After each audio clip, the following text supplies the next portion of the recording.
3 years ago, the first case of a global plant virus was recorded, and it started to ravage most of our ecosystems.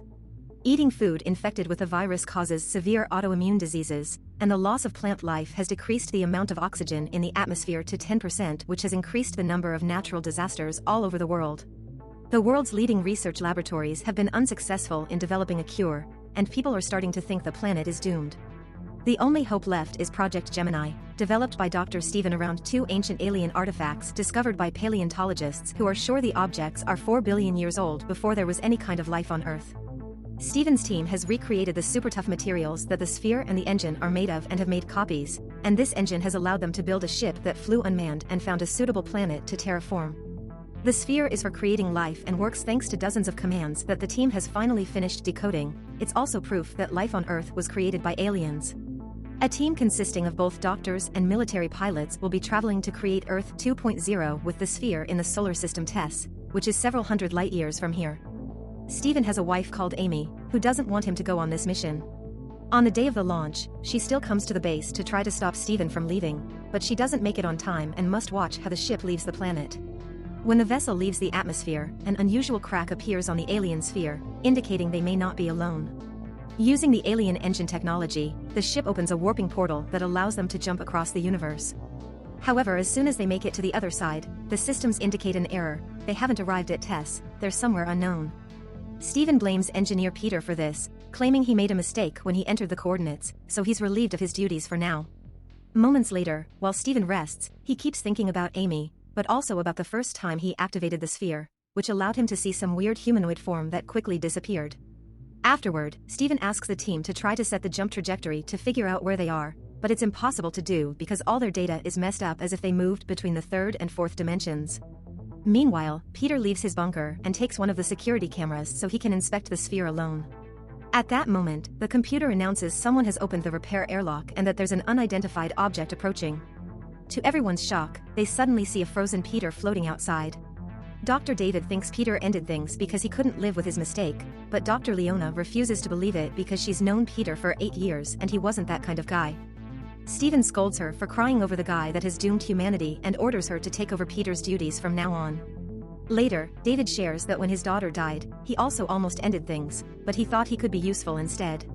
Now that the mission is over, he's feeling useless again, but Stephen promises him they'll find a solution. At that moment, the ship comes across a planet made of volcanic rock. It doesn't have oxygen, but the outside environment isn't aggressive, meaning they'd only need breathing masks. Stephen thinks it's the perfect alternative to carry on their plan and is eager to land, but Captain Ryan stops him, pointing out they didn't do a proper examination of the planet yet, so Stephen is recklessly risking the safety of the crew. Stephen doesn't care though, and reminds everyone he's the one calling the shots here. The team will go down on a shuttle while Officer Richard stays on the mothership. As soon as the shuttle comes closer to the planet, they encounter a very aggressive storm, so they have to activate the braking thrusters to slow their fall. It'll also use up all their fuel and prevent them from coming back, but it's their only chance to survive. As the shuttle hits the ground, the crew passes out, and Stephen dreams of the time he gifted Amy a bracelet made with a particular part of the old sphere, trying to connect the 2 most important things to him. Moments later, the crew wakes up and immediately gets back to work. The shuttle hasn't received critical damage, but the fuel is low and they're stuck here. Stephen doesn't see the problem with this because they came to stay for 4 years, and even if they didn't land on the spot they wanted, he's sure they can use one of the huge caves as a dome for the sphere to be launched in. Meanwhile, in the hidden corridors of the shuttle, a weird goo drops off the walls. In the mothership, Richard does an inspection of the other rooms and finds this goo as well together with the missing camera. Once everyone is properly suited up, the crew takes the sphere to the nearest cave and activates it successfully. Then they return to the shuttle to begin collecting data, but Ryan interrupts their work to announce martial law is in effect in the station. To explain his decision, he shares some files Richard sent him while the doctors were working. It's a video of Peter recording himself while he inspects the sphere so he can't be accused of mistakes later. When he opens the door to the engine, he finds something moving in the shadows that suddenly jumps on him and kills him before throwing him out of the ship. The camera can't capture the shape of this creature, but Richard explains he's checked all the footage and that alien has been with them since they left Earth because they traveled inside the sphere like the Trojan horse. It probably caused the failure during the jump, but it's not on the mothership anymore, it's gone down to the planet with the shuttle. Richard can track it because the alien causes interference in the electromagnetic field, explaining the bad recording. The discussion's suddenly interrupted by David, who is noticing something weird on the system. The sphere is running a different program than the one they uploaded. Steven wants to go back to the sphere, but Ryan stops him, reminding him that he won't allow him to lead anymore and accusing him of keeping secrets. Ryan reveals Richard also found footage of Steven seeing that weird shape back on Earth months ago, so he knew there was potential for a threat, and yet he told nobody, meaning Peter's death is his fault. Offended by this accusation, Steven rushes out of the room while thinking about all the work he and David put into this project. Steven hadn't been sure David should have come with them because he was still grieving, but David convinced him he was fine and wanted to make a better Earth to prevent other kids from dying as his daughter did. Moments later, Steven meets with David and asks him to sneak out with him through the airlock to check on the sphere. David doesn't want to disobey Ryan, but Steven changes his mind by reminding him of his daughter and the future of the planet. As soon as they make it to the cave, they notice the sphere is creating an alien life form faster than it created life on Earth because someone readjusted the settings. Steven immediately begins working on the sphere's settings, ignoring David's pleas to leave and discuss things with everyone. At that moment, David notices on their radar that the alien is getting closer, so he fires a warning shot to try to make Steven move.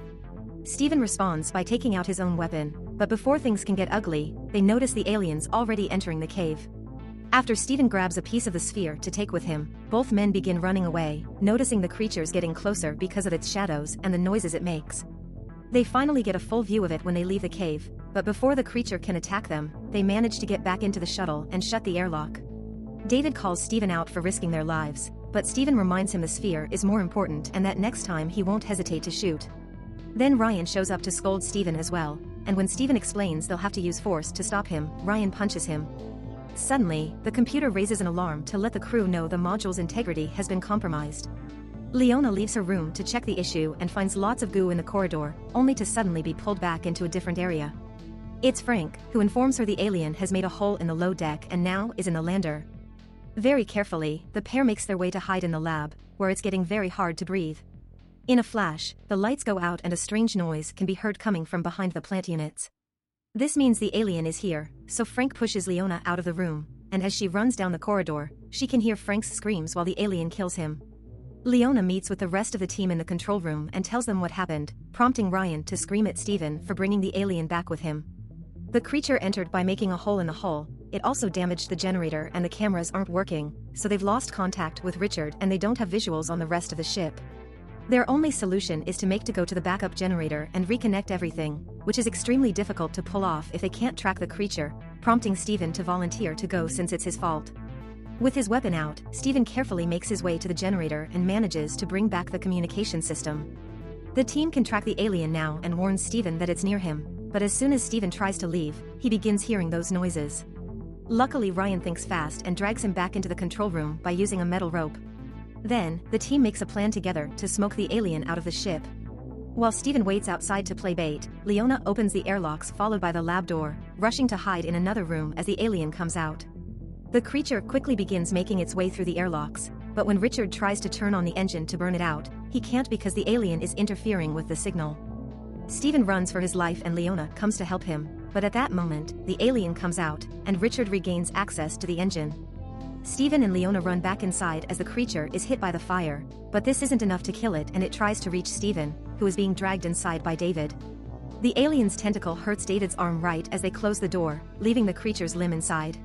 While the beast returns to the cave, Ryan shuts the airlocks and the others get to reseal the hole.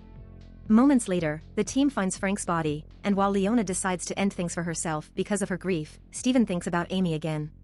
She had tried to convince him not to leave by explaining she was working on a vaccine, but more importantly, she was pregnant, yet this was still enough to make Steven stay because saving Earth was more important than his personal life. David goes to the lab to get his wound bandaged and Steven brings the tentacle to study it. He discovers the creature is a biorobot made from the same material as the sphere, which means the sphere's goal has always been to make these beasts.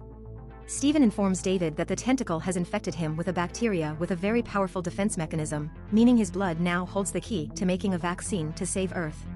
As soon as Steven makes a cut on the tentacle, the lights go crazy and he remembers the image he saw back on Earth, meaning the alien is a transponder and this is the way his race colonizes planets.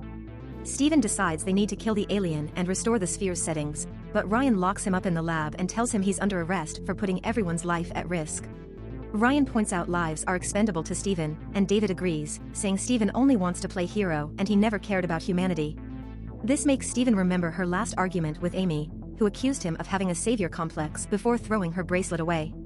Stephen continues to do his research in the lab and gets a theory that Richard confirms when he checks the travel logs. They didn't jump through space, they jumped through time. They're still on Earth but 4 billion years in the past before life existed, and the cloned sphere they brought is the same one the paleontologists find later in the future. Ignoring the fact David's wound is getting worse, Stephen gets excited when he realizes the sphere fragment he grabbed earlier is the same one he uses in the future to make Amy's bracelet, so he proceeds to write a message on it to teach Amy how to activate the sphere they left behind. Meanwhile, in the present, Amy shows up at Stephen's lab while trying to deal with the news saying the team failed their mission. Suddenly Richard brings worrisome news to Stephen. Ryan is preparing explosives to blow up the sphere and has turned off his radio to avoid complaints. Stephen asks Richard to reopen the airlock so he can get out, and as soon as he finds Ryan with the bombs, he begins explaining they can make a better plan than this. Their conversation's interrupted by a shot that kills Ryan out of the blue. It's David, who's escaped through the airlock and has gone deranged because of the infection, making him think the alien has chosen him to help it makes things right because humans are a malfunction from the sphere. Stephen throws Leona's Rubik Cube at the wall to distract David and lands a shot on him, prompting David to run away wounded. Afterward, Stephen activates the bomb before going outside to shoot a flare to get the alien's attention. Stephen makes it chase him to the control room and locks it up there, but as he runs down the corridor, David opens fire on him and pushes him into hiding. At that moment, the alien breaks down the door and approaches Stephen, who manages to get it off him with a quick shot. The alien chases Stephen as he begins to run away, and when he makes it back to the control room, he bumps into David, who tries to kill him. His actions are stopped by the alien showing up and killing him first, giving Stephen the chance to run out of the shuttle right before the bomb finally explodes and kills the beast. Stephen passes out outside for a few seconds and is woken up by Richard trying to contact anyone alive. Richard wants to come to save him, but the storm is too strong and Stephen tells him to stay back while he returns to the cave to use the sphere. Meanwhile, in the present, Amy finds her bracelet again and finally notices the message, so she uses it to activate the sphere as well. At that moment, husband and wife meet again in a fusion of past and present, and Stephen hurries to share the formula for the vaccine before expressing his love right as the connection ends. Stephen dies in the cave because of the lack of oxygen and Amy cries when she understands she's a widow now. Many months later, Amy is raising a very healthy baby thanks to the vaccine that is now helping the Earth to become a better place. Thanks for watching. If you enjoyed the content, please don't forget to hit the like button and subscribe for more.